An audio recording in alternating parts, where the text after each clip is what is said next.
Gonzalo Semilla, buen día, ¿cómo estás? Buen día, Gabriel, ¿cómo te va? Bien, bien, muy bien.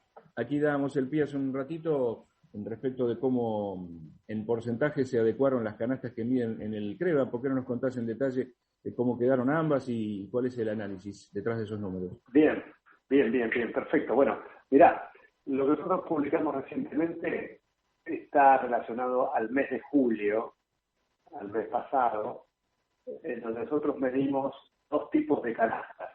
La canasta básica alimentaria, que refleja la indigencia en nuestra localidad, y la canasta básica total, que mide la pobreza también en nuestra localidad.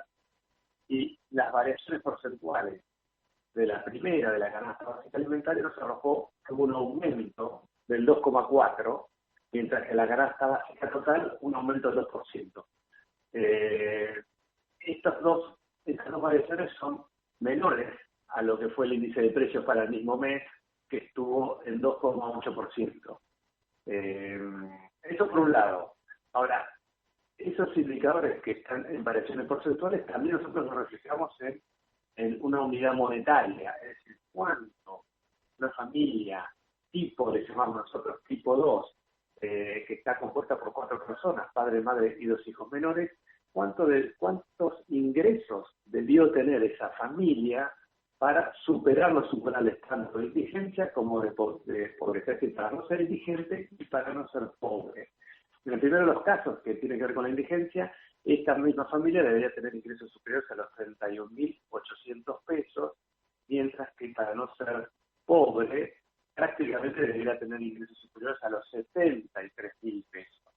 A ver, nosotros miramos los porcentajes mensuales 2 y 2,4, en primera instancia no parece ser demasiado, pero cuando vemos la variación interanual, es decir, lo que pasó desde julio del año pasado, del 2020, hasta julio de este año, son indicadores prácticamente que se ubican entre el 55 y 60%. Son valores muy grandes cuando la inflación nos está dando cercano al 49%. Son casi 10 puntos más para lo que son las canastas básicas. Y claramente son indicadores más que preocupantes porque, ¿qué nos denota esto? Nos denota que hay grandes problemas, muy grandes problemas para las familias más vulnerables. Y esto también, la mirada que pones muy bien en lo que es el último dato, ¿no? De julio y un poco más allá de los últimos 12 meses, también habla de un fenómeno que ahora podría llegar a acomodarse un poco, la evolución con respecto a cómo viene de los últimos 12 meses. Eso quiere decir que la desaceleración en la inflación puede también trasladarse a la evolución de las canastas.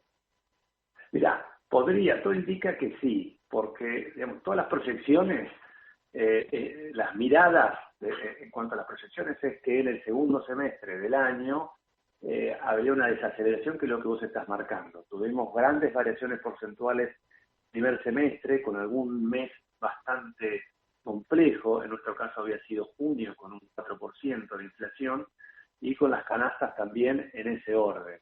Ahora, al haber una desaceleración, impactaría en menor medida en las canastas. De todas formas, no debemos olvidar o no debemos dejar de lado lo que es dentro del índice de precios el capítulo de alimentos y bebidas, porque cuando hablamos de familias indigentes, lo que estamos refiriendo es que la familia, los pocos ingresos que tiene, los destina 100% a consumo, a poder alimentarse, con lo cual si el capítulo de alimentos y bebidas que es el más importante dentro del índice de precios, se mueve como se está moviendo, porque en el mes de julio tuvo un aumento del 3,4%, superior al índice promedio general del 2,8%, claramente va a seguir impactando en estas familias. Por eso es tan grande la variación interanual, prácticamente el 60%. Estamos hablando con el magíster Gonzalo Semilla, economista jefe del CREVA, a propósito de inflación y actualización de canastas. Hoy se dará a conocer el dato oficial de INDEC. Hay algunos que sostienen que podría estar incluso por debajo del 3%. Bien recordabas vos recién que ustedes me dieron 2,8 para julio. ¿Qué expectativa tenés respecto de lo que se va a conocer hoy y de lo que va a suceder en lo que falta del año, por lo menos en los próximos meses. Bien, bien, bien. Bueno, va en línea con lo que vos estás diciendo. El mercado estima que va a estar podría estar ubicado por debajo del 3, romper esa barrera del 3, que por lo menos en nuestro caso, en Bahía Blanca y a través del CREVA, que nos dio 2,8, para ver un indicador, digamos, el inmediato inferior al 2,8 es un 2,7. Recién lo vimos en septiembre del año pasado, es decir, hacía muchos meses que no teníamos un indicador de 2,8. Siempre estaba por encima del 3, lo mismo venía pasando con el INDEC, con lo cual las expectativas es que quiebre la barrera del 3, se ubique levemente por debajo, posiblemente el 2,8/3, y las perspectivas que continúa así hasta casi los últimos 2 meses del año, en donde generalmente ocurre algún calentamiento del índice de precios por estar cercano a fin de año, o sea, digamos, se anticipa un poco las vacaciones, al aguinaldo, etcétera. Habrá que ver qué es lo que pasa con las elecciones, si el gobierno obtiene los votos que está pensando tener, porque si no es así, podría haber algún movimiento adicional. Así que eso por un lado. A nosotros nos arrojó el acumulado en Bahía Blanca, es decir, acumulado desde el principio de año hasta julio, 29%. Y hay algunas voces hoy que están hablando también que el gobierno en esos primeros periodos, en esos primeros 7 meses, estaría en torno a el 29/30. Si eso ocurre, las comparaciones que se hacen son con lo que estimó Economía el año pasado, o con lo que estimó o con lo que proyectó, que en todo el año 2021 iba a ser del 29, y lo hemos consumido prácticamente en 7 meses. Así es, ¿no? Y enseguida ya viene la discusión para el presupuesto del año que viene y veremos qué pautas se incluye ahí. Finalmente te quería pedir un análisis respecto de qué hay detrás de este fenómeno, ¿no? De una estimación que se esperaba para todo el año del 29 y aquí al menos ustedes han medido que ya se ha consumido en estos meses. ¿Cuál crees que es uno o al menos un par de factores que explican esta falla, si se quiere, en la previsión, en el cálculo, ¿no? Desde el gobierno han venido diciendo, desde el ministro Guzmán para abajo, que impactó mucho el precio de las commodities, es decir, el precio de los productos que más comercializa el país a nivel internacional y que esto ha sido un factor no esperado. Sin embargo, no vemos que otros países al menos tengan niveles de inflación como tiene el nuestro, ¿no?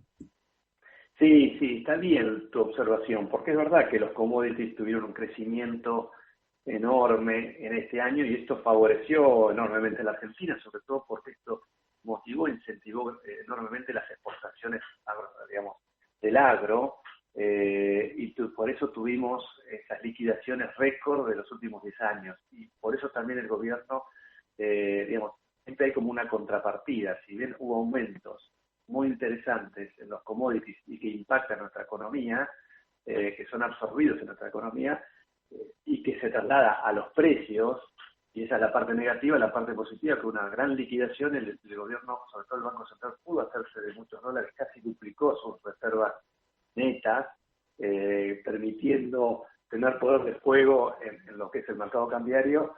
Esa sería la noticia positiva. Pero por otro lado, el año pasado, un enorme esfuerzo fiscal en el sentido de aumento del gasto muy grande y de la base monetaria de muchísima inyección de dinero con el propósito de compensar los efectos negativos de la pandemia.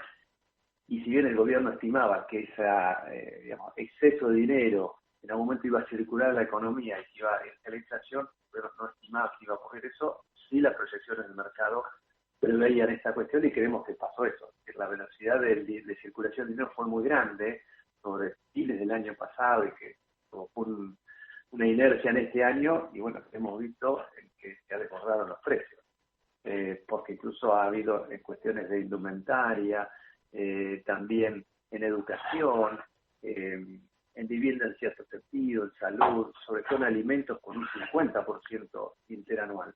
Es decir, toda esa inyección de dinero que hubo el año pasado tuvo sus consecuencias negativas este año. Y eso hace una salvedad que con un control muy férreo de la variación del tipo de cambio y con haber pisado, aunque quizás desde el punto de vista del gobierno tarde, las tarifas, porque también tuvimos en los primeros meses aumentos importantes del combustible, que eso también traccionó en el índice de precios.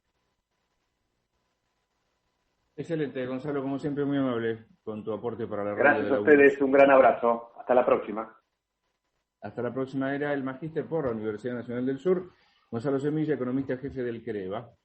Comunicate con la radio. WhatsApp 291 500